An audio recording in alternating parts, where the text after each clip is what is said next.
Bonsoir à tous. Je suis très heureux de vous retrouver. C'est la deuxième ou la troisième fois que j'ai la chance de participer à ces soirées des mardis de la santé et j'en suis très heureux. Donc le sujet de ce soir peut être un sujet grave si on le prend sous l'aspect négatif des choses, mais je pense que c'est un sujet qu'il faut voir sous un angle extrêmement positif. Et au titre de la soirée, les urgences en cardiologie, j'ai rajouté un sous-titre qui est « Prévenir et agir ». Parce qu'effectivement, je crois qu'il y a deux enjeux. C'est la prévention pour diminuer le risque de pathologie cardiovasculaire. Et le deuxième, c'est de savoir agir dans les situations d'urgence. Je suis très heureux que cette soirée se passe en Rennes. Vous savez que depuis quelques années, la ville de Rennes a mis en place un programme sur les gestes de premier secours. Ce programme avait été initialement mis en place autour de l'installation des premiers défibrillateurs automatiques qui est une initiative tout à fait positive. Et depuis, c'est une action qui a été reconduite année après année. Et je ne peux que remercier la ville de Rennes de s'associer à ce grand problème de santé publique qui est notamment la mort subite. Donc on va essayer de voir ce soir en trois parties. La première qui va être un peu des généralités pour vous présenter un petit peu l'enjeu sur ce qu'est la mort subite. Frédéric Victor, donc, qui est cardiologue à la clinique Saint-Laurent, qui est un ancien de la maison, il n'a jamais été bien loin, va dans un deuxième temps vous faire un exposé plus pratique sur les premiers gestes qui sauvent, parce que c'est ça qui est important. Et puis, dans un troisième temps, et j'espère qu'il va nous rejoindre pas trop tard, le professeur Le Breton fera un exposé plus spécifique sur la vraie urgence en cardiologie, parce que de loin la plus fréquente, vous allez le voir, qui est l'infarctus du myocarde et tous les enjeux à une prise en charge très rapide de ces patients-là. Donc ici, on est dans un domaine qui est un domaine à la fois de cardiologie, mais aussi un domaine de santé publique. Une grande partie de la prise en charge se passe en dehors de l'hôpital, avant l'hôpital, et c'est pour ça que les uns et les autres, on doit tous être extrêmement motivés pour s'intéresser à ces situations d'urgence. Donc sur cette première diapositive, je vous ai mis l'urgence extrême. L'urgence extrême, sans être des spécialistes de cardiologie et d'électrocardiogramme, vous avez en haut un cœur qui bat parfaitement régulier. C'est ce que doit faire votre cœur aux uns et aux autres, à des fréquences peut-être un peu variables. Et vous voyez que chaque pic correspond à une contraction des ventricules parfaitement synchrone, parfaitement organisée. Et puis de temps en temps, malheureusement, à l'occasion d'une première irrégularité ici, vous voyez que tout déraille. Le cœur se met à fibriller. Vous avez une fibrillation ventriculaire. Et quand votre cœur fibrille comme ça, eh bien, il n'y a plus d'activité mécanique. Parce que l'activité mécanique du cœur, elle est liée au fait que toutes les cellules se contractent en même temps. Il y a besoin d'avoir une synchronisation temporelle et spatiale de cette contraction des cœurs. Et si chaque cellule vit sa vie, eh bien, ça ne marche plus. C'est comme si vous voulez pousser une voiture. Si vous êtes 10 à vouloir pousser une voiture qui est en panne dans une côte, si vous poussez tous en même temps, vous allez faire avancer la voiture. Si vous poussez chacun votre tour, la voiture va rester sur place. Eh bien, le problème de la fibrillation ventriculaire, c'est ça. Le cœur est complètement désynchronisé, il n'y a plus d'activité. Et l'urgence est à le resynchroniser. Et c'est un des éléments clés dont vous parlera Frédéric Victor par la défibrillation et ces fameux défibrillateurs dont nous a parlé le professeur Lobel, dont vous saurez tout ce que vous devez savoir autour du défibrillateur et du massage cardiaque. Donc en termes d'enjeux, eh bien, l'enjeu sur les urgences cardiologiques, c'est la prévention de la mort subite. Pourquoi prévenir la mort subite? Pour deux raisons. Parce que ce n'est pas anodin. On peut agir, et c'est des décès qui sont des décès souvent des essais injustifiés. Il faut aussi, si on doit prendre en charge ces patients-là, pas uniquement éviter qu'ils meurent, mais si possible, essayer de les récupérer dans les meilleures conditions. Donc avec l'idée de limiter au maximum les séquelles cardiaques et les séquelles neurologiques, parce qu'un des points clés, c'est le cerveau. Et c'est vraiment une course contre la montre. Et quand vous avez un patient qui s'effondre devant vous, eh bien, chaque minute compte. Chaque minute compte. Et de façon un peu globale, vous avez 3 minutes pour sauver le cerveau. Si le cerveau n'est pas irrigué pendant 3 minutes, il y a de fortes chances que même si ça repart après, il y ait potentiellement des séquelles. Donc 3 minutes, Ça peut être variable, ça peut être 5, 6 minutes, mais retenez 3 minutes. Et pour sauver le cœur, quand c'est une artère qui se bouche, et le professeur Le Breton reviendra là-dessus tout à l'heure, pour sauver du myocarde, il faut retenir qu'aujourd'hui, vous avez 3 heures pour intervenir. Si vous arrivez après la 3e heure, après l'événement initial, eh bien, on pourra encore sauver du myocarde, mais les dégâts seront déjà très importants et vous pourrez garder des séquelles. Donc si on veut, en présence d'un événement cardiaque aigu, subi, sauver à la fois le cerveau et à la fois le myocarde, il faut agir vite, très vite. Et vous pensez bien que même si on est très bien organisé, comme le disait le professeur Lobel, l'hélicoptère, il ne va pas arriver en 3 minutes. Donc il ne faut pas attendre l'hélicoptère, il faut agir avant que l'hélicoptère n'arrive sur les lieux du drame. Donc, qu'est-ce que c'est que la mort subite? Et là, je vous donne une définition qui est la définition des cardiologues. Alors, ça paraît toujours un peu surprenant comme définition. Donc, la mort subite, c'est un décès inattendu. La personne dont on sait qu'elle va mourir parce qu'elle a une maladie grave, ce n'est pas une mort subite. Donc, c'est un décès inattendu qui survient de façon très rapide et de façon arbitraire. On a défini que ce délai, c'était d'1 heure entre les premiers symptômes. Donc, ça peut être soit une mort instantanée, donc là, il n'y a même pas de symptômes, c'est le patient qui s'effondre devant vous. Mais ça peut être aussi un décès qui va survenir chez un patient, Hervé Le Breton vous dira tout à l'heure, qui va avoir une douleur thoracique et puis qui va un peu traîner et qui, dans l'heure qui suit le début de ces douleurs thoraciques, va finir par s'effondrer. Et pourquoi il va s'effondrer? Parce que son cœur va fibriller, comme je vous l'ai montré sur la première diapositive. Donc l'enjeu, il est là, c'est agir très vite pour prévenir cette mort subite, une fois que le patient est dans une situation dramatique. Alors, est-ce que c'est important en termes de santé publique? Oui, c'est important parce que c'est une des causes de décès fréquentes, peut-être pas les plus fréquentes, mais en tout cas fréquentes dans les pays développés. Alors, il faut bien avouer que ces chiffres, ce sont toujours des chiffres à la louche parce qu'il y a plein de patients qui meurent subitement chez eux et on n'a pas forcément l'information. Donc, ce sont des chiffres qui sont souvent des chiffres qui prêtent à discussion. Mais regardez, les enjeux sont importants. Si vous prenez l'ensemble du monde, on considère que ce sont des chiffres annuels, qu'il y a à peu près 3 millions d'individus qui décèdent stupidement chaque année.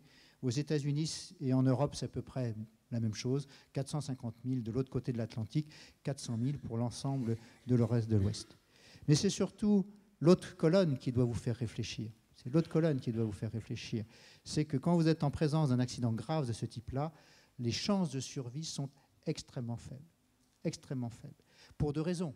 Il y a effectivement des événements graves qui sont l'évolution terminale d'une cardiopathie très sévère. Et donc ça, ce sont des choses qui sont quelque part un peu attendues.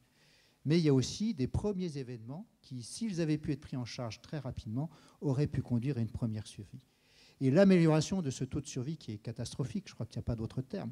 Vous voyez qu'en France, aujourd'hui, si vous faites un accident grave de ce type, votre chance de sortir vivant de l'hôpital est de 5%. Et de votre chance de sortir vivant de l'hôpital sans séquelles neurologiques n'est que de 2%. 2%. 2%. Et tout se joue avant d'arriver à l'hôpital. Quand le patient arrive à l'hôpital, je dirais, les dégâts sont faits.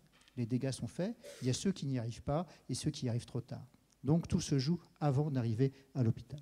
Alors, est-ce qu'on a des données en France? Eh bien, comme toujours, en France, c'est difficile. On n'est pas le grand pays de l'épidémiologie. On n'a pas vraiment de données en France.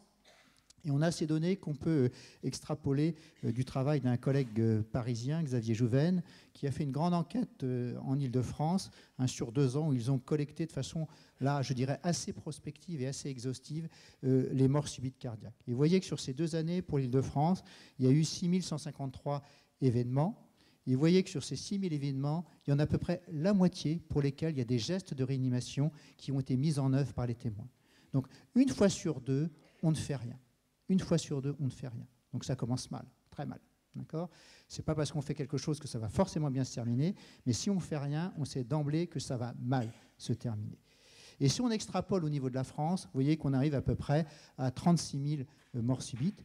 Donc c'est beaucoup moins que les chiffres qui circulaient il y a une dizaine d'années. On disait 50 000 morts, à la louche comme ça, sans savoir. On est plutôt aux alentours de 35 ou 40 000 décès subis en France. Et vous voyez que si on extrapole, eh bien on arrive à peu près à 22 000 patients qui vont avoir la chance d'être réanimés. Ça fait encore 15 000 patients pour lesquels rien ne va être fait et pour lesquels la perte de chance immédiate est évidente. Donc un enjeu extrêmement important. Et si on regarde les causes, et ce n'est pas un hasard si j'ai demandé à Hervé Le Breton de nous accompagner ce soir, vous voyez que chez les sujets de plus de 35 ans, qui sont aujourd'hui majoritaires dans la population, puisque la pyramide des âges a tendance à se décaler de plus en plus vers les sujets les plus âgés. Mais vous voyez que l'enjeu numéro 1, c'est ce qu'on appelle les coronariopathies, donc toutes les pathologies des artères coronaires, tout ce qui va tourner autour de l'astérosclérose, et c'est un enjeu important. Et puis également les patients qui ont une maladie cardiaque déjà identifiée. Donc les maladies cardiaques, avec au premier rang desquelles la pathologie des artères coronaires, au-delà de 35 ans, c'est la très grande majorité des causes de mort subite, plus de 90%. Et puis il y a des causes qui sont plus rares, qui sont les maladies inflammatoires, et puis de façon très exceptionnelle, à 35 ans, des maladies électriques pures du cœur. Avant 35 ans, le paysage est complètement différent. Le paysage est complètement différent, puisqu'on retrouve dans plus de 60% des cas les cardiopathies ou des causes inflammatoires comme les myocardites. Une mauvaise virose peut éventuellement entraîner une atteinte cardiaque aiguë. Et puis là, on trouve un pool de patients qui est plus important. C'est 25% de patients qui sont souvent des sujets jeunes et qui sont des patients qui, si vous regardez leur cœur il est normal.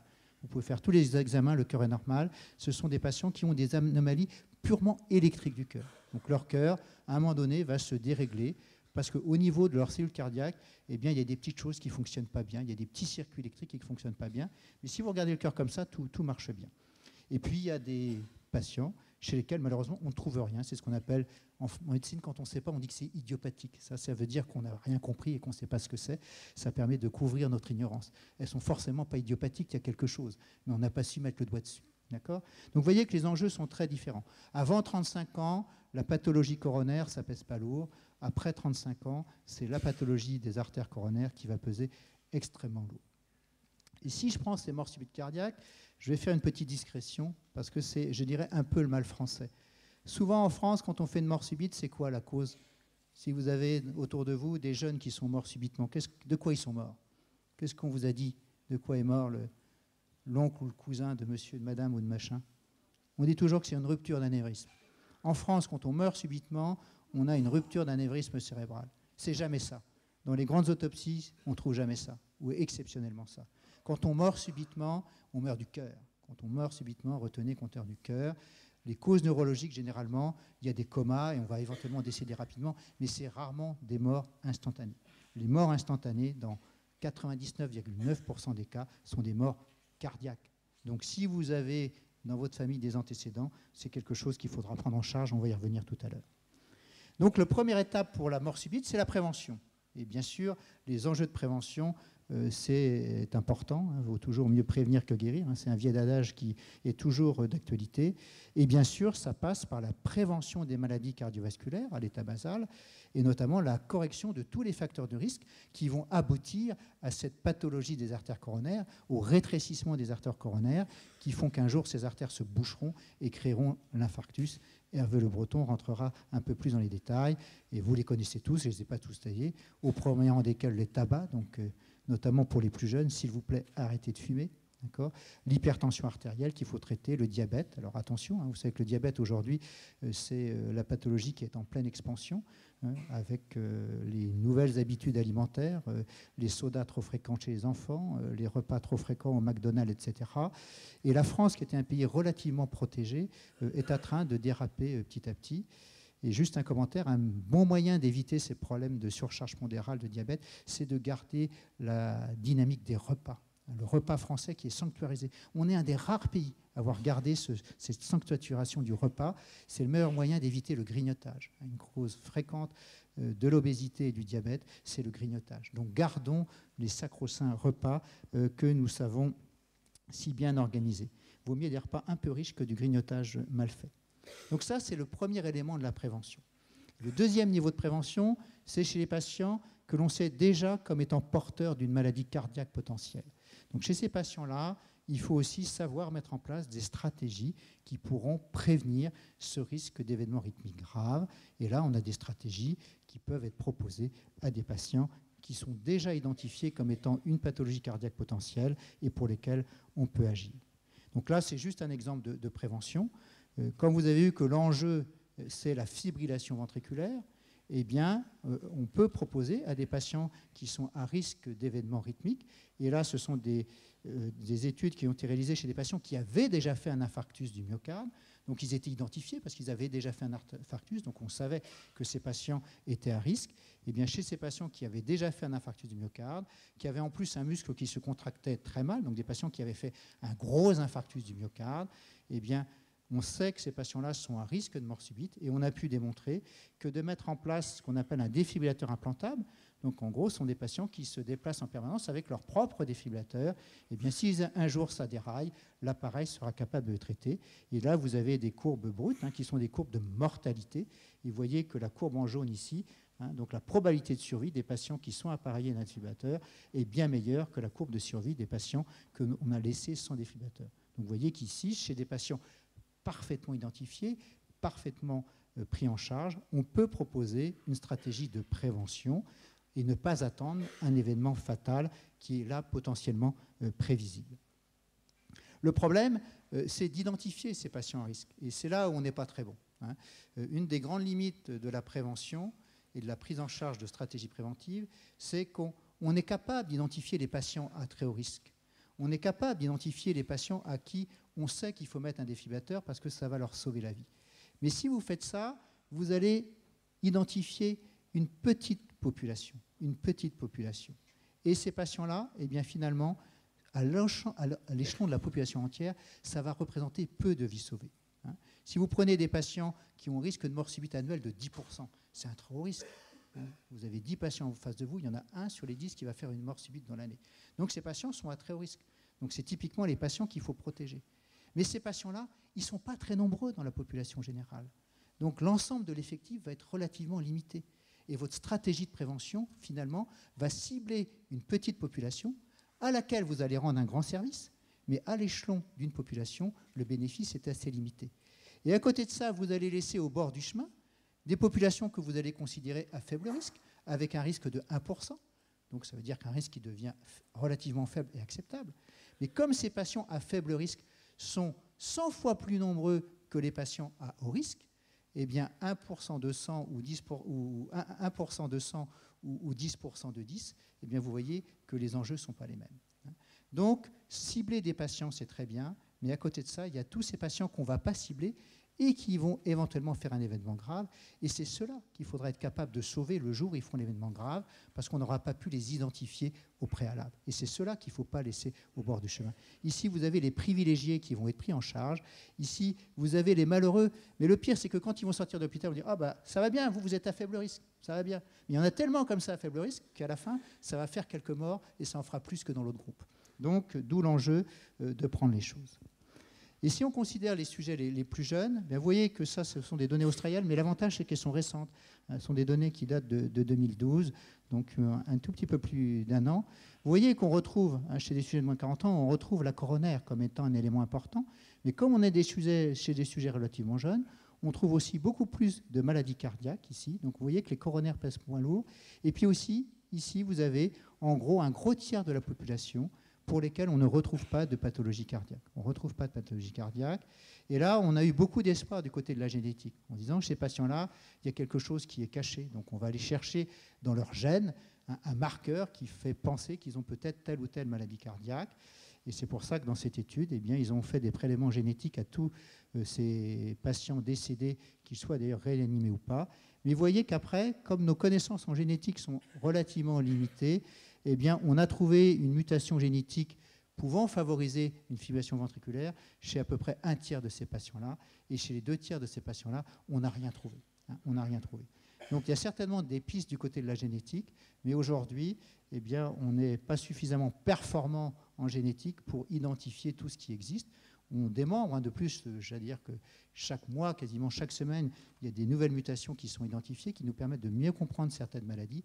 Mais on est loin aujourd'hui de pouvoir faire un dépistage génétique systématique dans une population. Et d'ailleurs, je ne sais pas s'il faudrait le faire pour dire vous êtes à risque de faire une fibrillation ventriculaire un jour parce que vous avez tel gène qui n'est pas comme il faudrait. D'accord ? Certains rêvent de ça, la prévention basée sur la génétique. Je ne suis pas sûr qu'il faille aller là-bas. Par contre, il faut éviter ça. Il faut éviter ça parce que, rentrez pas dans les détails, ça c'est un arbre généalogique, c'est une famille. Chaque petit carré, c'est un garçon, chaque petit rond, c'est une fille. On s'en fiche. Vous avez ici 6 générations sur une famille. Et les points noirs, c'est ceux qui sont morts subitement. 1 mort, 2 morts, 3 morts, 4 morts. 11 morts subites dans cette famille. 11 morts subites chez des sujets jeunes, âge moyen 42 ans. 7 décès avant 35 ans. Avant que quelqu'un réagisse. Avant que quelqu'un réagisse. Et ce quelqu'un qui réagisse, je ne vous dirai pas laquelle c'est une maman qui arrive un jour à ma consultation en me disant « Monsieur le professeur, je viens vous voir parce que mon histoire n'intéresse personne. Mon mari est mort subitement à 35 ans. Mon premier fils est mort subitement à 22 ans. Et ma fille vient de mourir à 18 ans. Il n'y aurait pas quelque chose de pas normal dans la famille. » Elle ne connaissait pas tous les autres morts d'ailleurs. Hein. Et c'est en reprenant l'arbre généalogique qu'on a retracé cette grande histoire de mort subite. Et du coup, on a pu identifier une mutation génétique sur une pathologie rythmique bien identifiée, par chance sur une pathologie rythmique pour laquelle on peut proposer un traitement préventif par des médicaments relativement simples à prendre, qui sont les bêta-bloquants. Et du coup, on a pu mettre en place dans cette famille un dépistage familial par une enquête génétique et proposer aux individus qui avaient la mutation génétique un traitement préventif, en espérant que dans la génération numéro 6, où il y a déjà une petite fille, on n'ait pas l'hécatombe des générations précédentes. Donc les morts subies dans une famille, ce n'est pas une fatalité. Le problème, c'est que c'est très difficile d'en parler. Très difficile d'en parler, parce qu'on n'aime pas parler des morts subites chez les sujets jeunes, c'est difficile. Ça rapporte évidemment des mauvais souvenirs, hein, bien sûr. Cette femme à ma consultation était en pleurs, parce qu'elle pensait à son mari, elle pensait à ses 2 enfants qu'elle avait perdus. Il n'en reste pas moins qu'elle a rendu un service énorme pour l'ensemble de sa famille, enfin plutôt pour l'ensemble de la famille de son mari, parce que le gène était porté par son mari. Donc c'est un enjeu important. Donc il faut savoir en parler, même si c'est douloureux de parler de ces histoires familiales avec des décès subis chez des sujets jeunes. Donc il faut privilégier la prévention, c'est sûr, mais la prévention c'est difficile, c'est impossible à l'échelon d'une large population. Hein. Ça peut être éventuellement délétère, parce que ce qu'on disait tout à l'heure, si on commence à faire des électrocardiogrammes à toute la population française, on va voir plein d'horreurs dont on ne saura pas quoi faire. Et probablement qu'on va faire plein de bêtises, parce qu'on va traiter plein de patients qui n'ont pas besoin d'être traités. Si on faisait de la génétique à tout le monde, ce serait encore pire, parce qu'on trouverait plein de choses dont on ne sait que faire. Donc, le dépistage de masse, c'est quelque chose qui est totalement inimaginable et qui peut éventuellement être dangereux à cause des faux positifs de patients qu'on va considérer à risque, auxquels on va complètement perturber la vie, on va leur gâcher la vie éventuellement sur un risque qui reste que très hypothétique. Donc, je crois qu'il faut rester sur de la prévention ciblée sur des populations bien identifiées, hein, mais ne pas oublier que le premier événement peut être fatal. Et c'est pour ça qu'il faut, à côté de cette stratégie de prévention, être capable de mettre en œuvre une stratégie parfaitement définie d'intervention. Et donc là, on arrive dans l'action et dans l'intervention. Et l'action, c'est la chaîne de survie. L'action, c'est la chaîne de survie, c'est fondamental. Et là, la chaîne de survie, c'est vous tous ici dans cet amphi. Hein, c'est vraiment un enjeu citoyen. On sort de la médecine, on est dans un enjeu citoyen. Alors ces chaînes de survie, Frédéric Victor va revenir un peu sur les détails. Donc il y a 4 temps clairement identifiés. Le premier temps, c'est l'appel. Si quelqu'un s'effondre devant vous, la première chose à faire, c'est de téléphoner. Le deuxième temps, c'est le massage cardiaque. Et pour déjà répondre à la question du professeur Lobel aujourd'hui, effectivement, on se contente, entre guillemets, du massage cardiaque et on ne fait plus de bouche à bouche. Ce n'était pas facile à faire. Les gens ne le faisaient pas bien. C'était potentiellement dangereux avec tout ce qui circule aujourd'hui. Donc aujourd'hui, on se contente du massage cardiaque. Et puis souvent, quand on arrêtait de masser, on ventilait mal et pendant ce temps-là, on ne massait pas. Donc c'était plutôt une perte de chance. Ensuite arrive le défibrillateur et notamment les défibrillateurs automatiques que vous allez trouver dans la ville de Rennes, que vous allez trouver dans les galeries commerçantes, que vous allez trouver à la gare, à la poste, y compris dans le TGV, monsieur Lobel. Vous n'êtes plus les mains nues dans le TGV aujourd'hui. Vous avez un défibrillateur wagon numéro 4 dans tous les TGV de France, utilisable par tout le monde. Et puis, après, les docteurs arrivent, et quand les docteurs arrivent, surtout, vous en allez, vous les laissez faire. D'accord ? Là, il faut savoir s'effacer. Donc, appelez, il n'y a qu'un numéro, c'est le 15. D'accord ? Éventuellement, le 112 sur les portables. Hein, mais sinon, le numéro, c'est le 15. Vous ne posez pas de questions. C'est le 15 aujourd'hui qu'il faut faire pour tout le monde. Éventuellement, le 112, ça marche à l'Europe. Donc, si vous êtes à l'étranger, quelqu'un s'effondre devant vous, vous pouvez faire sur votre portable le 112. Vous rendrez service à la personne qui s'effondre devant vous si vous êtes à l'étranger. La deuxième étape, c'est la défibrillation. Et je ne vous en dirai pas plus. Frédéric va vous montrer ce qu'il en est. Mais ce qu'il faut bien comprendre, c'est qu'on va, même en ayant ça, on ne va pas sauver tout le monde. On ne va pas sauver tout le monde parce que vous avez tous ces patients qui vont décéder subitement à domicile. Et ceux-là, ils n'auront pas le défibrillateur de la Poste ou du TGV à portée de main. Donc ici, il faut le savoir. Donc il faut que l'entourage éventuellement soit prévenu, soit formé, notamment quand il y a des populations à risque. Donc il y a cet enjeu sur les patients qui vont décéder à la maison. Et donc on n'ira pas sauver tout le monde, ça c'est sûr. C'est pour ça que prévention et action ne s'opposent pas. Prévention et action sont parfaitement complémentaires. Et ça, ce sont aussi des données françaises qui viennent donc de l'Île-de-France. Donc c'est Éloi Marijon qui a collecté ces données-là. Et vous avez en bleu marine les patients qui s'en sortent mieux en termes de survie. Et s'en sortent mieux, c'est 40% de survie. On est loin des 100%. Mais vous voyez que finalement, il faut qu'il y ait un témoin. Parce que s'il n'y a pas de témoin, c'est mal parti. D'accord ? Mais dès qu'il y a un témoin après, ce n'est pas le témoin qui va changer la donne. C'est ce que va faire le témoin. Ce que va faire le témoin. D'accord ? Et ce qui est important, c'est de penser à appeler. Malheureusement, les gens n'appellent pas suffisamment vite. Et ce qui est important, c'est le massage cardiaque. Vous voyez qu'ici, le massage cardiaque joue un rôle extrêmement important dans la probabilité de survie, alors que le défibrillateur joue un rôle. Le défibrillateur joue un rôle, mais malheureusement, tous les patients ne peuvent pas être défibrillés parce qu'il n'y a pas de défibrillateur, mais aussi parce que tous les rythmes ne justifient pas d'une défibrillation. Mais il n'en reste pas moins que quand vous pouvez défibriller un malade, parce que son rythme est choquable, quand l'appareil va défibriller, vous augmentez de façon très importante ses chances de survie.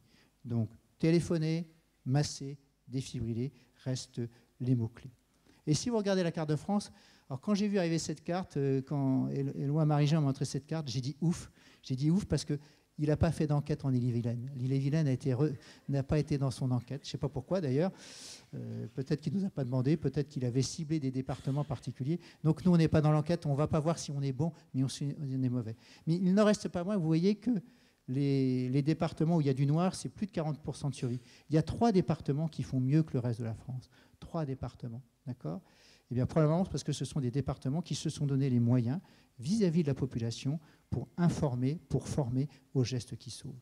Et puis, il y a des départements qui sont un petit peu moins bons. Vous voyez que le reste de la Bretagne, c'est pour ça que je suis content qu'on n'y soit pas, parce que le reste de la Bretagne, c'est pas tip-top globalement. Les Côtes d'Armor font un peu mieux que le Morbihan et que le Finistère.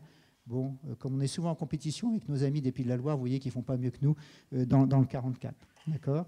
Donc il y a quand même 3 départements qui arrivent à faire mieux, notamment la Côte d'Or. Et la Côte d'Or est un département, je ne sais pas si Hervé en parlera, mais qui très vite s'est vraiment investi sur la prise en charge des syndromes coronariens aigus, donc des infarctus.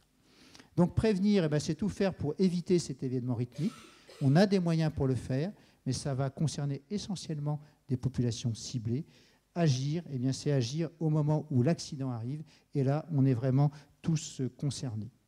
Donc en conclusion, donc je pense que la prévention des facteurs de risque, le tabac, l'hypertension, le diabète, c'est vrai pour tout le monde, à commencer par les plus jeunes qui sont dans cette salle, mais c'est aussi vrai chez les plus âgés. Il faut être capable d'identifier les patients à risque. Vous avez eu la famille de tout à l'heure où ça tombe comme des mouches. Ce serait criminel de ne rien faire devant cette famille. Donc dans ce cadre-là, il faut identifier les patients à risque et mettre en œuvre une stratégie de prévention personnalisée, sous réserve que ce soit possible. Ce n'est pas toujours possible, on ne trouve pas toujours des solutions. Mais je crois que quel que soit le contexte, il faut se mobiliser pour agir, il faut informer et former les populations. On est tous concernés. Il y a un grand enjeu politique et je suis très content que la ville de Rennes soit consciente de cet enjeu politique et l'ait pris en main. Et c'est vraiment un engagement citoyen qu'il faudrait probablement inculter dès le plus jeune âge au niveau scolaire. Ce n'est pas facile. C'est vrai que l'éducation nationale n'a pas mis ça dans ses priorités. On apprend aux jeunes enfants à s'arrêter au feu rouge et au stop, c'est très bien. On pourrait peut-être aussi leur apprendre à masser et à défibriller. Donc voilà ma dernière diapositive. Et donc, qu'est-ce que vous faites si quelqu'un s'effondre ici dans l'amphi? Vous faites le 15, vous dites où vous êtes, c'est extrêmement important. Donc vous êtes dans l'amphi Bretagne au CHU, vous massez, vous choquez et vous attendez que les secours arrivent et vous n'arrêtez pas de masser tant que le secours n'est pas là et vous choquez tant que l'appareil vous dit de choquer. Je vous remercie.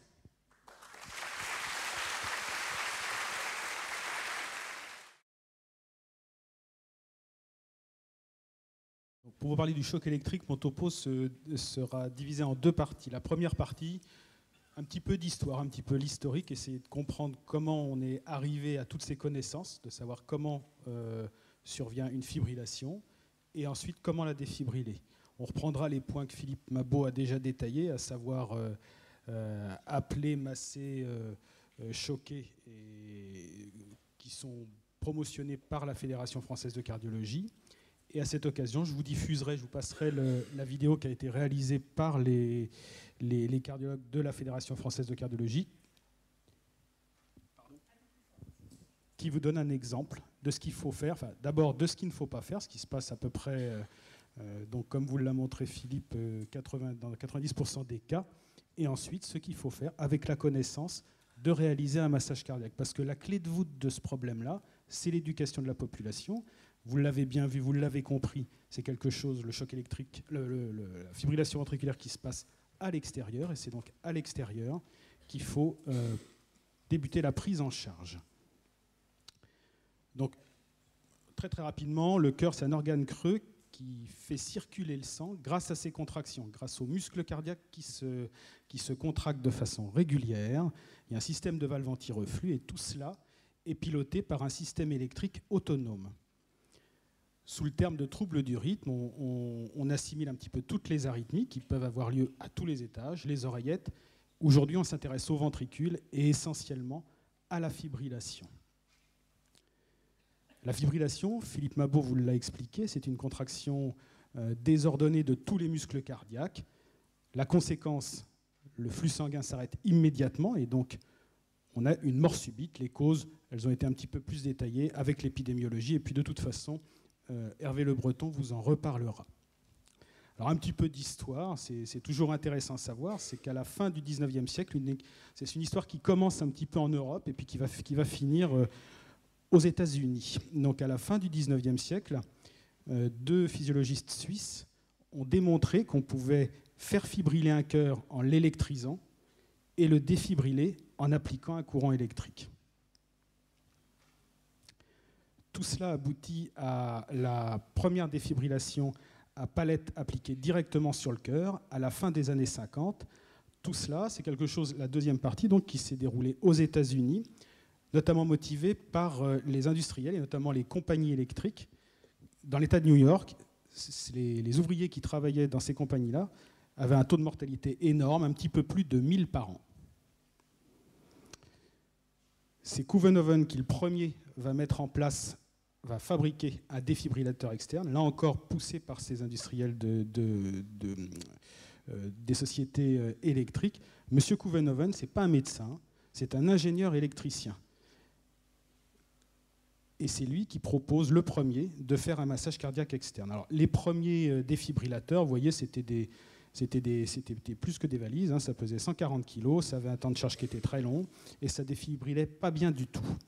Les choses vont évoluer, et à la fin des années 60, on a vraiment, cette fois, un défibrillateur qui marche avec un courant continu, qui peut délivrer 1000 volts, grâce à des condensateurs. On a vu, ça c'est la défibrillation externe, que la défibrillation peut se faire de façon interne grâce à des prothèses implantées. La première chez l'homme, c'est en 1980, c'est M. Mirovski qui l'a créé. Donc tout cela, ça aboutit toute cette histoire. Hein, à partir du 19e siècle, on commence en Europe, on part aux États-Unis, on progresse et aujourd'hui, on a la possibilité d'avoir des défibrillateurs externes en milieu hospitalier, donc ça équipe nos services de soins intensifs de cardiologie, de réanimation. Et puis pour tout ce qui se passe hors milieu hospitalier, on a des défibrillateurs externes qu'on appelle défibrillateurs semi-automatiques, les initiales sont DSA, qui peuvent être utilisés sans aucune compétence ni assistance médicale, puisque ce sont des défibrillateurs qui vont vous parler, qui vont vous dire ce qu'il faut faire. La pierre angulaire de la bonne utilisation de ce matériel, c'est la formation de la population aux gestes d'urgence et à l'utilisation de la DSA. C'est ce qui manque le plus actuellement dans notre pays. Donc en pratique, il va falloir faire le diagnostic d'un arrêt cardiaque. Donc vous avez un type qui va tomber devant vous, il est sans connaissance, il ne répond pas, il ne respire pas, il n'a pas de mouvement. Vous remarquerez qu'actuellement, on ne demande plus la notion de savoir s'il y a ou pas un pouls, de prendre le pouls. Prendre le pouls, c'est difficile. Un arrêt cardiaque, c'est un accident brutal, très chargé d'émotions. Il faut rester sur un diagnostic simple. La plupart des gens ne savent pas prendre le pouls. Ce n'est pas dans un moment de crise qu'ils vont l'apprendre. Donc, perte de connaissance, pas de réponse, pas de mouvement, pas de respiration. La première chose à faire, c'est appeler. Un seul numéro, le 15, pour les portables. Même si vous n'avez pas le code du portable, il y a des numéros forcés, le portable de n'importe qui fait l'affaire, vous faites le 15. La deuxième chose à faire, c'est masser. Le massage cardiaque, ça se pratique, comme vous le voyez sur cette diapositive, sur le côté du patient, les mains sur le sternum. On masse à une fréquence à peu près de 80 à 100 battements par minute. Donc vous voyez, c'est quelque chose d'assez rapide. On ne fait plus la ventilation en bouche à bouche parce que le fait de ventiler, ça nécessitait d'arrêter le massage cardiaque. Et à ce moment-là, on perdait plus sur l'efficacité de la circulation due au massage que sur la qualité de la ventilation. Donc aujourd'hui, la ventilation n'est plus recommandée. Donc on masse et ensuite on défibrille. Donc il faut savoir où est le défibrillateur automatique le plus proche et puis surtout, il faut savoir s'en servir. L'arythmie, c'est celle-là, c'est la fibrillation ventriculaire. Vous voyez que le rythme cardiaque est normal. Sur une extrasystole mal placée, la fibrillation va débuter. Le choc va restituer un rythme cardiaque régulier. Donc, il faut retenir les trois choses appelées, masser et défibriller. Donc là, pour la suite, je vais vous montrer le film qui a été réalisé par la Fédération française de cardiologie qui va illustrer un petit peu tout cela.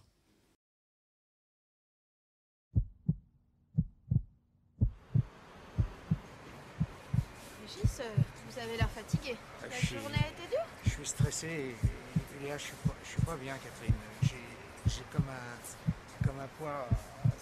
comme un poids sur la poitrine. Régis? Régis? Oh, je sais pas, qu'est-ce qu'il faut faire? Qu'est-ce que vous avez? Répondez-moi! Qu'est-ce qu'il a? Je sais pas. Monsieur? Qu'est-ce que je dois faire? Aidez-moi, je vous en... Appelez le SAMU. Faites le 15. Allô? Monsieur? Le SAMU? Oui. Mon ami vient de faire un malaise. Les gestes d'urgence? Mais non, je les connais pas. Est-ce que quelqu'un sait faire le massage cardiaque? Non. Non, personne. Oh, venez vite, je vous en prie. Monsieur? Venez vite. Monsieur? Je sais pas du tout. Que s'est-il passé? Le cœur s'est arrêté, la circulation sanguine ne s'est plus faite et les organes vitaux n'ont plus été irrigués, et en particulier le cerveau, qui va être l'objet de lésions rapidement irréversibles, et si rien ne se passe, en quelques minutes, le décès va survenir. Il faut donc que tous nous sachions effectuer les 3 gestes indispensables pour récupérer un arrêt cardiaque. Appeler le 15, faire un massage cardiaque pour assurer la circulation sanguine, et rapidement, lorsqu'un défibrillateur est à disposition, défibriller le cœur pour faire repartir la pompe. Régis, si vous m'entendez, clignez des yeux. Serrez-moi la main. Il est inconscient. Lorsque la victime ne bouge pas, qu'elle est inconsciente, qu'elle ne réagit pas, qu'elle ne respire pas ou qu'elle respire de façon très anormale, il n'y a pas de doute, c'est un arrêt cardiaque. Il faut faire le 15, appeler le SAMU, décrire la situation, et on va pouvoir commencer les premiers gestes. Vous avez un téléphone? S'il vous plaît, faites le 15. Appelez le SAMU. Vous dites que mon ami est en arrêt cardio-respiratoire, que nous sommes passés Mickeldel à Paris dans le 15e et que je commence le massage cardiaque. Merci, je m'en occupe. Il faut maintenant, immédiatement, réaliser le massage cardiaque externe, sans attendre l'arrivée des secours. Vous appuyez au milieu de la poitrine en cadence. Ce geste va faire recirculer le sang. Vous créez une circulation qui va permettre de gagner de précieuses minutes. Vous savez s'il y a un défibrillateur à proximité? Il y en a un qui vient d'être installé à côté, je peux aller vous le chercher. Oui. Oui, s'il vous plaît. C'est maintenant qu'il faut utiliser le défibrillateur. Cet appareil va donner un choc électrique qui fait repartir le cœur. Il est vraiment très simple à utiliser et très sûr. Tout le monde peut le faire. Voilà. Vous savez l'utiliser? Oui. Tirez sur la poignée rouge pour ouvrir le sachet. Voir illustration sur les électrodes. Ôtez le plastique bleu d'une électrode. Appliquez l'électrode sur la peau nue comme illustré. Appuyez fermement sur l'électrode. Ôtez le plastique bleu de l'autre électrode. Appliquez l'électrode sur la peau nue comme illustré. Appuyez fermement sur l'électrode. Réparation du choc en cours. Reculez-vous. Ne touchez pas le patient. Choc en cours. Choc délivré. Depuis un décret de mai 2007, tout citoyen est aujourd'hui autorisé à utiliser un défibrillateur automatique. Si nous sommes plus nombreux à être formés, et si les villes s'équipent de défibrillateurs automatiques, par les communautés urbaines, les grandes entreprises, les grandes surfaces, c'est autant de chances supplémentaires que nous donnerons aux victimes d'un arrêt cardiaque. Il faut savoir que nous sommes en retard dans notre pays par rapport à bon nombre de pays voisins. C'est en effet moins de 3% des victimes d'un arrêt cardiaque qui sont aujourd'hui sauvées par rapport à 30% dans certains pays qui ont su conduire la formation de la population et qui ont équipé leurs villes de défibrillateurs en nombre suffisant.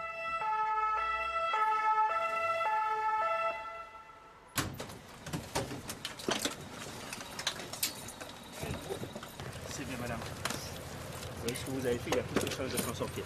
On va le prendre en charge. Je prends le relais. Tu peux me prendre le massage, s'il te plaît? L'oxygène. Voilà, continue de masser. Catherine a effectué 3 gestes simples qui ont sauvé Régis d'une mort certaine. Elle a appelé, elle a massé, elle a défibrillé. Demain, c'est peut-être vous qui serez confrontés à la même situation. Se former aux gestes qui sauvent est une démarche nécessaire, généreuse, civique, qui ne vous prendra qu'1 à 2 heures. Vous trouverez des formations dans votre région, dans votre ville, simples et rapides. N'hésitez plus. Arrête de masser, ça y est, il respire. Voilà, c'est bon. Voilà. Je suis mort il y a 9 ans et si je suis là pour vous en parler, c'est que quelqu'un a effectué les gestes qui sauvent. Sur 5 personnes ayant survécu à un tel accident, 4 ont été sauvées grâce à l'intervention d'un témoin. Avec du sang-froid et une formation de moins d'une demi-journée, on peut sauver une vie. Alors formez-vous. Donc ce film a le mérite de vous illustrer quand même, surtout sur la première partie, que la mort subite c'est quelque chose de brutal et puis c'est panique à bord parce qu'aujourd'hui plus personne ne voit de mort à part à la télévision. Donc déjà quand on voit ce que déclenche un simple malaise vagal, on imagine ce que peut provoquer la survenue, enfin, pour les témoins, d'un arrêt cardiaque. La première partie illustre aussi le fait que justement nous ne sommes pas formés au niveau de la population et personne ne sait quoi faire. Puisqu'il y a encore très peu de temps, le dogme, c'était ne pas toucher à celui qui fait un arrêt, éventuellement le mettre en position latérale de sécurité. Vous comprenez aisément que dans le cadre d'un arrêt cardiaque, c'est absolument contre-productif. Vous l'avez vu aussi, la formation au massage cardiaque et à la défibrillation semi-automatique, ça ne prend pas beaucoup de temps. En quelques heures, à peu près tout le monde peut être capable de le faire et au moins retenir les 3 choses qui sont indispensables, c'est-à-dire appeler en se localisant, masser, c'est le maître mot, sans faire de bouche à bouche, masser le thorax à une fréquence d'à peu près 80 à 100 battements par minute, donc vous voyez, c'est quelque chose de rapide, et défibriller si vous avez un appareil de défibrillation semi-automatique à portée. Tout cela vous permettra de laisser le temps au secours d'arriver, bien sûr dans les meilleurs délais, mais pas tout de suite, mais au moins, quand les secours arrivent, quand le SAMU arrive, vous avez créé les conditions pour que la réanimation se fasse avec succès. Vous avez sauvé le cerveau du patient et vous avez sauvé aussi son cœur. Je vous remercie de votre attention.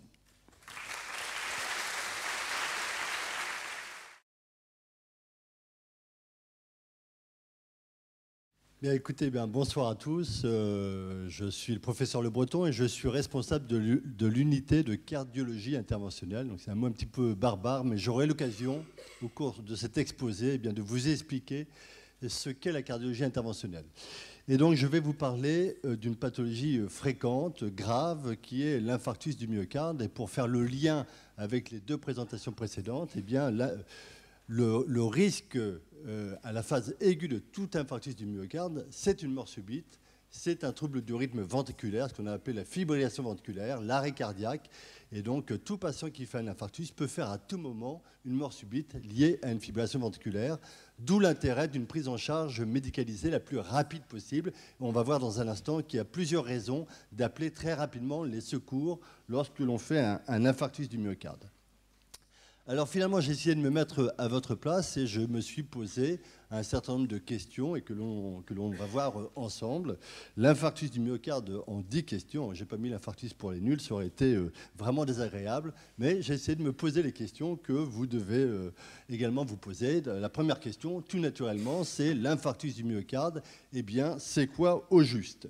Eh bien, le muscle cardiaque, le cœur, c'est un muscle cardiaque. Vous voyez la plaque de droite, c'est un muscle.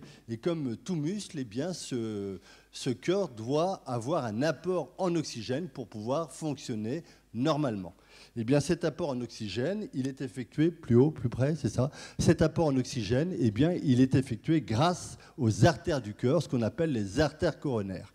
Et les artères coronaires, eh bien, elles sont situées à la surface du cœur.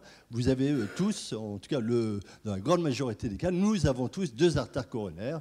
Une artère coronaire droite que vous voyez ici en rouge qui descend vasculariser la face inférieure du cœur. Et puis il y a une deuxième artère coronaire, les 2 artères coronaires naissantes de l'aorte qui apparaît en orange, la coronaire gauche qui vient vasculariser eh bien, la face antérieure du cœur et la face latérale gauche du cœur. Donc c'est bien ce réseau coronaire qui va apporter l'oxygène au muscle cardiaque pour qu'il puisse fonctionner. Alors, qu'est-ce qui peut se passer ? Eh bien, ce qui peut se passer, c'est que les artères coronaires, comme toutes les artères de l'organisme, eh bien, ces artères peuvent s'encrasser et il peut se produire des dépôts lipidiques au niveau de la paroi artérielle et donc au niveau de la paroi de l'artère coronaire. C'est ce que vous avez ici, ce qui apparaît sur la plaque ici avec cette coupe en jaune. Eh bien, on voit que au niveau de la partie inférieure de cette paroi, il y a une accumulation de lipides qui va entraîner une réduction de la lumière artérielle, et c'est ce qu'on appelle dans notre jargon une sténose coronaire. Cette sténose coronaire, eh bien, cette plaque d'athérome, on appelle ça une plaque d'athérome. Cette plaque d'athérome, eh bien, il peut y avoir des phénomènes mécaniques sur cette plaque. On peut avoir, lorsqu'on a une plaque qui est instable, eh bien, elle va pouvoir se fissurer, se rompre, et c'est cette rupture de la plaque qui va conduire à la formation d'un caillot en regard de la plaque. Et c'est bien la formation du caillot en regard de cette plaque qui va venir boucher l'artère, entraîner une occlusion coronaire complète. Et bien cette occlusion de l'artère, eh bien vous allez donc avoir, en fonction du siège de l'occlusion, vous allez avoir une paroi du muscle du cœur qui ne va plus être correctement vascularisée. C'est l'infarctus du myocarde. Et cet infarctus du myocarde, donc lié à cette occlusion complète d'une artère coronaire ou d'une de ses branches, eh bien, va se révéler par une douleur thoracique. C'est ce qu'on va voir ensemble dans un instant. Ici, vous avez une image, vous ne voyez pas très bien, mais c'est les images qu'on obtient en radiographie. Ce qu'on voit, c'est la sonde qui est dans la coronaire droite. Vous voyez que la coronaire droite, elle apparaît en noir juste avant la flèche rouge. Et bien, cette coronaire droite, elle est complètement bougée. Je vous ai mis en pointillé ce que devrait être eh bien, la partie distale de cette coronaire droite, mais vous ne la voyez pas parce qu'elle est complètement bouchée dans sa partie proximale. Ce patient est en train de faire un infarctus dans le territoire inférieur du cœur. Alors je continue, deuxième question, pourquoi moi ? Pourquoi est-ce que moi je fais un infarctus du myocarde ? Donc on a déjà un petit peu parlé, eh bien on fait un infarctus du myocarde lorsqu'on est exposé à la maladie athéromateuse et donc lorsqu'on a un ou plusieurs facteurs de risque à la maladie athéromateuse. Dans les facteurs de risque, il y a ceux sur lesquels vous ne pouvez rien faire. Et dans ceux sur lesquels vous ne pouvez rien faire, c'est l'âge, évidemment. On ne va pas modifier l'âge du patient, on prend tous de l'âge. Donc ça, c'est un facteur sur lequel on ne pourra pas agir. Le sexe, et les hommes sont... oui, plus près, désolé, plus près. Le sexe, les hommes rentrent plutôt dans la maladie coronaire. Donc là, mesdames, vous êtes un petit peu protégées, au moins pendant un certain temps, parce qu'à partir de la ménopause, eh bien, le risque devient à peu près identique au-delà de la ménopause entre les hommes et les femmes. Et puis, un autre facteur sur lequel on ne peut pas agir, c'est les gènes. Philippe Mabot, je vous ai déjà parlé tout à l'heure de la place des gènes. Eh bien, lorsqu'il y a des antécédents coronariens dans la famille du premier degré, je ne vous parle pas de l'arrière-grand-tante qui a fait un infarctus à l'âge de 88 ans, c'est pas ça l'antécédent coronarien familial, c'est l'antécédent dans la famille du premier degré, donc les parents, frères, sœurs qui ont déjà fait un événement coronaire. Et puis, il y a les facteurs de risque sur lesquels on peut agir, que vous connaissez sans doute déjà tous, le cholestérol, l'hypertension artérielle, le tabagisme, qui est un facteur important. Donc ça, ces facteurs de risque, ce sont des facteurs puissants hein, de risque de la maladie athéromateuse. Et puis, il y a des facteurs plus discutés, comme le surpoids, hein, la surcharge pondérale, la sédentarité, le stress. Hein. Donc, eh bien, plus vous allez avoir de facteurs de risque à la maladie athéromateuse, plus vous serez exposé au risque d'événements aigus et donc d'infarctus du myocarde. Et donc l'idée, ça Philippe Mabot vous l'a déjà dit, hein, si j'aurais su, j'aurais contrôlé mes facteurs de risque. Eh bien oui, le mieux quand même, hein, en médecine, le mieux c'est toujours de prévenir hein, plutôt de guérir. Et on va voir ensemble qu'on peut arriver à guérir, mais l'idéal c'est quand même bien de prévenir et donc eh bien, de contrôler ces facteurs de risque lorsqu'on en a. Et surtout de ne pas cumuler les facteurs de risque, puisque plus vous allez cumuler les facteurs de risque, votre risque d'accident vasculaire va augmenter de façon vraiment exponentielle. Donc il ne faut pas cumuler les facteurs de risque. Troisième question, qu'est-ce qui doit m'alerter ? Eh bien, ce qui doit vous alerter, c'est la douleur thoracique. Et donc là, c'est vrai qu'il est important que l'on ait ce type de réunion et qu'on fasse des campagnes d'information auprès du grand public pour leur dire, ben voilà, si vous avez tel type de douleur, il faut penser à l'infarctus du myocarde. Ce qui rend les choses un peu plus difficiles, c'est que toute douleur thoracique n'est pas un infarctus du myocarde. Regardez ce patient-là, j'ai retrouvé ça dans cette publication, il a avalé une fourchette. Ça ne m'est jamais arrivé, mais j'imagine que ça doit être un peu douloureux d'avaler une fourchette, et pour autant, ce n'est pas nécessairement un infarctus du myocarde. Et vous rigolez, mais le problème, c'est que le SAMU, on va le revoir, hein, puisqu'on va voir que c'est le SAMU qui va centraliser tous les appels en cas de douleur thoracique. Eh bien, c'est une vraie difficulté pour le SAMU hein, de faire finalement une espèce de tri téléphonique, entre guillemets, pour dire oui, là c'est sans doute un infarctus, j'envoie tout de suite un SMUR, ou là non, je pense que c'est vraiment pas un infarctus, je vais envoyer ou les pompiers ou un médecin urgentiste qui va aller s'assurer hein, qu'il ne s'agit pas d'un infarctus et que la probabilité est faible. Donc c'est une réelle difficulté pour le centre 15 hein, de pouvoir réguler les appels pour douleur thoracique. Alors cette douleur thoracique de l'infarctus, eh bien oui, elle est souvent un petit peu comme dans les livres. Elle est souvent caractéristique. C'est une douleur thoracique qui est le plus souvent en barre, qui est constrictive. Le patient vous dit ça me serre dans la poitrine, j'ai l'impression d'avoir la poitrine comme dans un étau. Et vraiment, on retrouve très souvent cette description.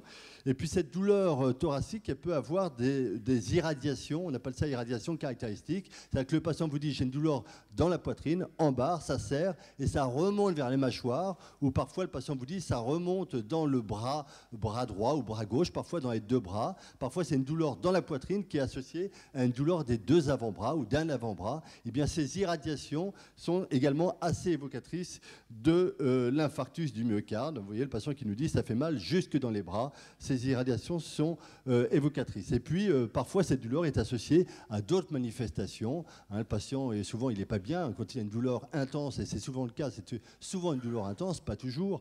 Le patient, eh bien, il a un malaise, il est pâle, il a des sueurs, il peut être parfois nauséeux, des troubles digestifs peuvent être associés. Parfois, ces troubles digestifs eh bien, peuvent entraîner un retard au diagnostic. On a une douleur qui n'est pas tout à fait thoracique, elle est plutôt un peu plus basse ici. Le patient a des nausées, des vomissements, on pense à un problème abdominal aigu et le patient va être orienté non pas dans un circuit cardiologique mais extracardiologique, et c'est bien là où on aura des retards diagnostiques. Mais vous savez, la médecine, hein, parfois c'est difficile et c'est pas toujours comme dans les livres, contrairement à ce que je viens de vous dire il y a quelques instants. Mais quand même, l'infarctus du myocarde, il est assez souvent typique dans sa présentation. Quatrième question, que dois-je faire? Le bon réflexe, bien finalement, on vous l'a déjà dit dans le cadre de la mort subite, ça va être le même réflexe. Hein, le bon réflexe, ça va être d'appeler très tôt. Et plus on va appeler tôt, eh bien, moins les conséquences de cet infarctus du myocarde seront importantes. Et donc le bon réflexe, c'est comme quand vous êtes témoin d'une mort subite, c'est d'appeler tout de suite le centre 15.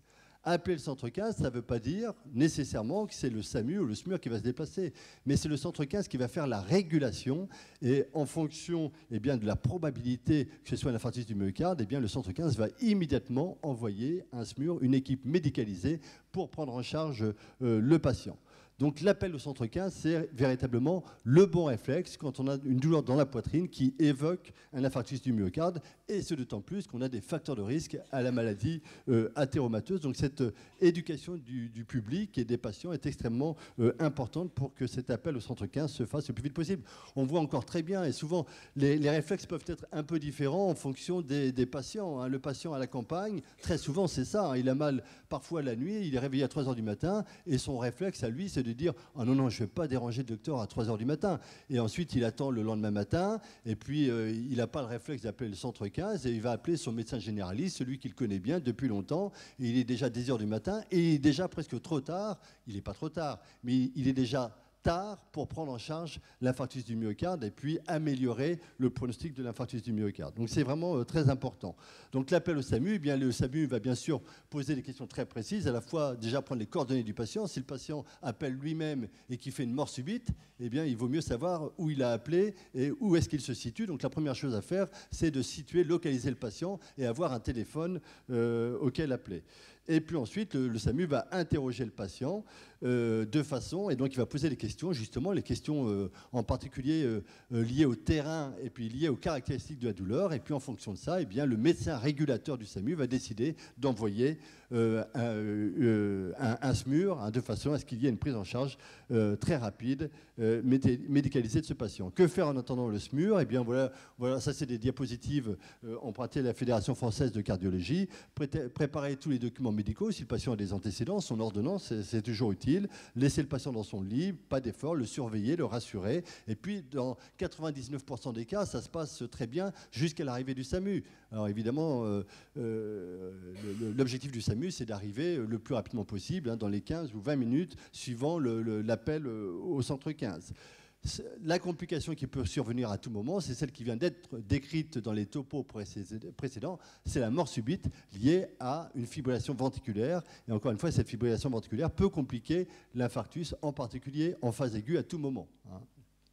Et donc là, eh bien, ce sera donc mettre finalement en application les consignes qui vous ont été données, massage cardiaque, en attendant l'arrivée du SAMU qui pourra faire une défibrillation après avoir confirmé qu'il s'agit bien d'une fibrillation ventriculaire. Que va faire, cinquième question, que va faire le médecin du SMUR à son arrivée?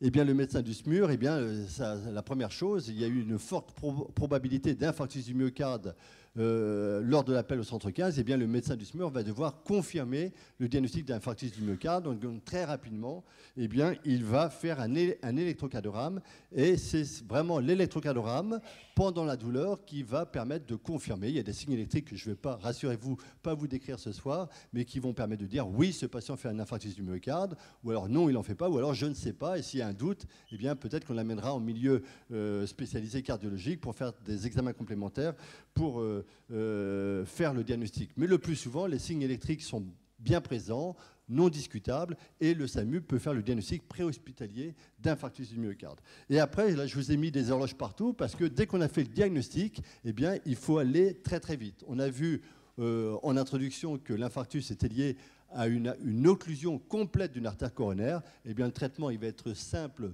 entre guillemets, c'est de réouvrir le plus vite possible l'artère responsable de l'infarctus. Et donc, ça va être l'enjeu, évidemment. Et donc, ça va être le médecin du SAMU, après avoir fait le diagnostic d'infarctus, devra décider de la stratégie à proposer pour réouvrir le plus vite possible cette artère responsable de l'infarctus du myocarde. Et donc ça, ces chiffres-là, je ne vais pas vous les détailler, mais tout pour vous dire, pour insister sur le fait que les 2 premières heures sont vraiment les plus importantes, et que regardez, si un patient, si le traitement est administré dans la première heure, 80 vies sauvées pour 1000 patients traités. Si le patient est administré à la 6e heure, donc 5 heures plus tard, eh bien vous allez réduire le bénéfice de votre geste de reperfusion par 4. Donc c'est vraiment très important d'intervenir dans les 6 premières heures. Au-delà de la 6e heure, le bénéfice, on retrouve un bénéfice entre la 6e et la 12e heure. Entre 12 et 24 heures, le bénéfice il devient vraiment proche de 0. Et puis au-delà de 24 heures, c'est terminé. Le muscle cardiaque est mort. On ne pourra pas récupérer ce muscle cardiaque qui est mort. Donc c'est vraiment un enjeu très important d'appeler très vite. Si le patient n'appelle pas, évidemment, on ne peut pas intervenir tôt. Et puis une fois que le patient a appelé, que le diagnostic est fait, eh bien, de se donner les moyens de réouvrir l'artère le plus vite possible. Et si possible, dans les 2 premières heures. Mais ça, c'est dans un monde idéal, mais c'est ce qu'on essaie de faire. Donc, c'est ce que je vous ai écrit ici, réouvrir l'artère le plus vite possible, quel que soit le traitement proposé. Et donc, dans les traitements proposés pour réouvrir cette artère, il y a deux méthodes.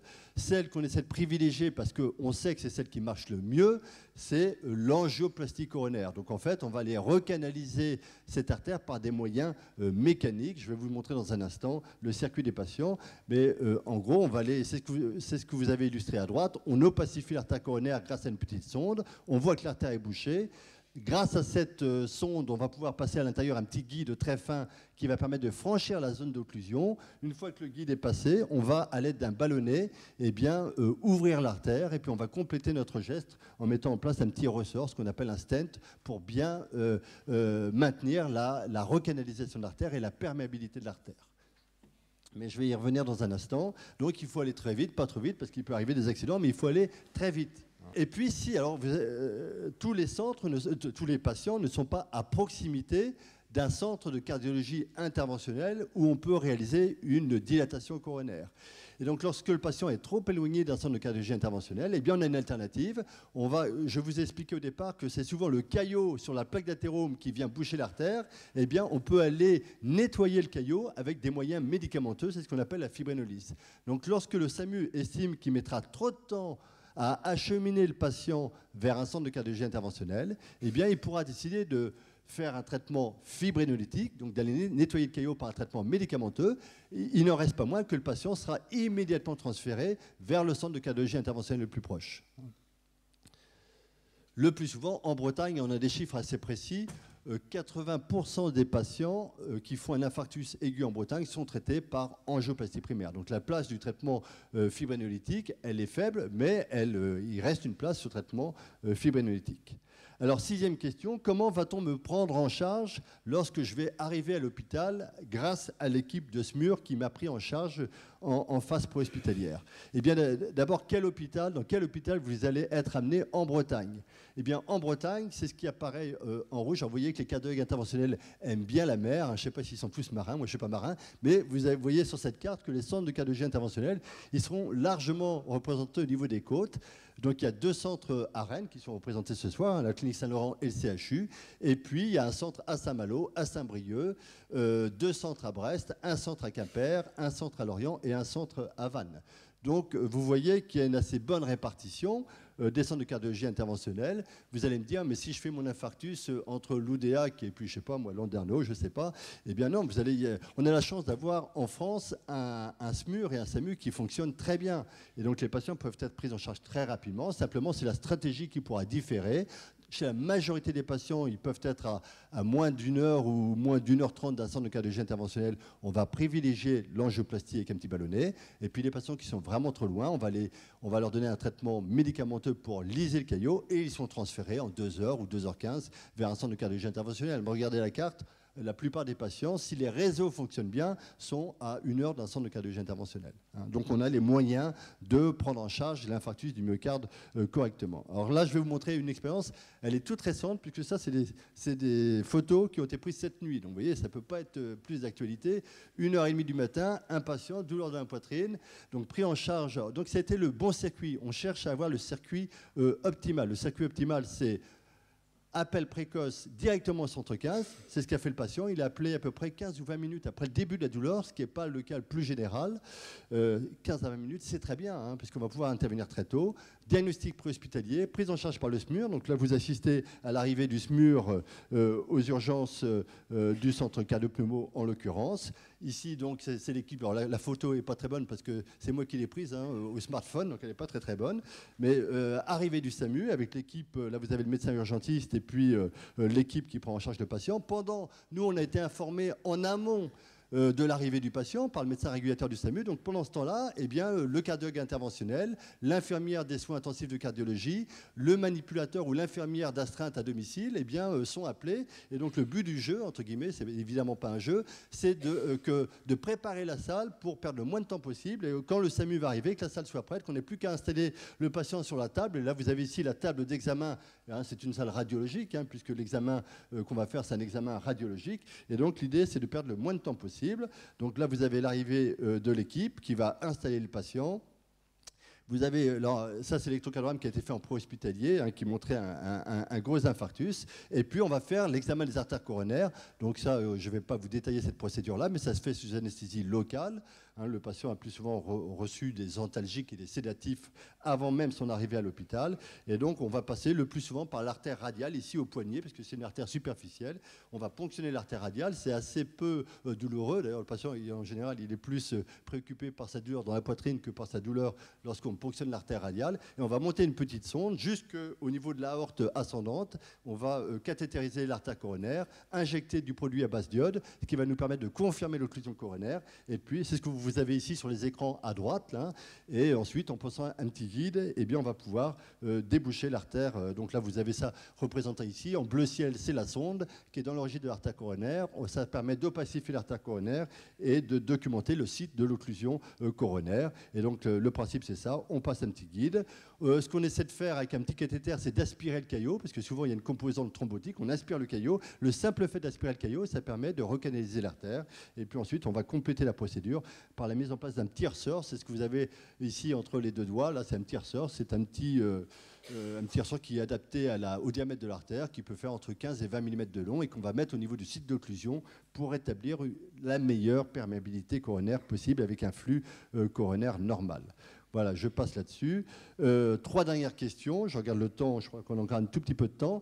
Combien de temps je vais rester hospitalisé pour mon infarctus du myocarde? Eh bien, la durée moyenne d'hospitalisation, c'est une durée moyenne, hein, c'est d'environ 5 jours d'hospitalisation pour cet infarctus du myocarde. Et donc, le patient va être surveillé pendant au moins 48 heures en unité de soins intensifs de cardiologie. Et ensuite, on fera un bilan pour voir quelles sont les conséquences de l'infarctus, en particulier sur la fonction cardiaque. Et plus on va avoir recanalisé tôt, et bien moins il y aura de conséquences sur la fonction cardiaque. Et donc ça, on pourra l'estimer en faisant une échocardiographie, voire éventuellement une IRM. Enfin, plusieurs examens nous permettent d'apprécier la séquelle ou l'atteinte cardiaque qui est secondaire à l'infarctus du myocarde. Et puis, on va chercher des complications, en particulier en phase aiguë, type insuffisance cardiaque, trouble du rythme, hein, le risque d'arythmie ventriculaire, on l'a déjà vu. Et puis parfois, il peut y avoir, lorsque l'infarctus n'a pas été pris en charge précocement, des complications mécaniques, hein, comme des ruptures du cœur. Ça, c'est des complications assez dramatiques, mais qu'on voit de moins en moins souvent maintenant parce que les patients sont pris en charge plus tôt. Hein, ça, c'est une image d'échographie, je passe là-dessus. Donc, on fait un bilan complet. Et puis, on va aussi, évidemment, au cours de cette hospitalisation, s'intéresser aux facteurs de risque et à la gestion des facteurs de risque, en sachant qu'il y a d'autres structures qui font ça très bien. 8e question, est-ce que j'aurai un traitement à suivre à la sortie? Eh bien oui, vous aurez un traitement à suivre à la sortie. Et donc là, c'est très important pour les médecins, pour le médecin, d'expliquer aux patients eh bien, à quoi servent les médicaments et surtout l'importance de ne pas arrêter de façon prématurée le traitement qui est prescrit à la sortie.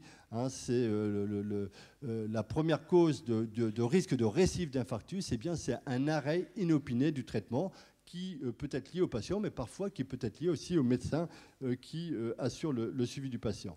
Est-ce que ça peut recommencer, l'infarctus? Eh bien oui, ça peut recommencer, mais ce risque sera très faible si vous suivez bien votre traitement, si vous gérez, si vous modifiez votre mode de vie, si vous corrigez vos facteurs de risque cardiovasculaire et si vous avez un suivi régulier avec votre médecin généraliste et votre cardiologue. Et puis je finirai sur la dernière question, est-ce que je peux reprendre une vie normale? J'ai envie de vous répondre oui.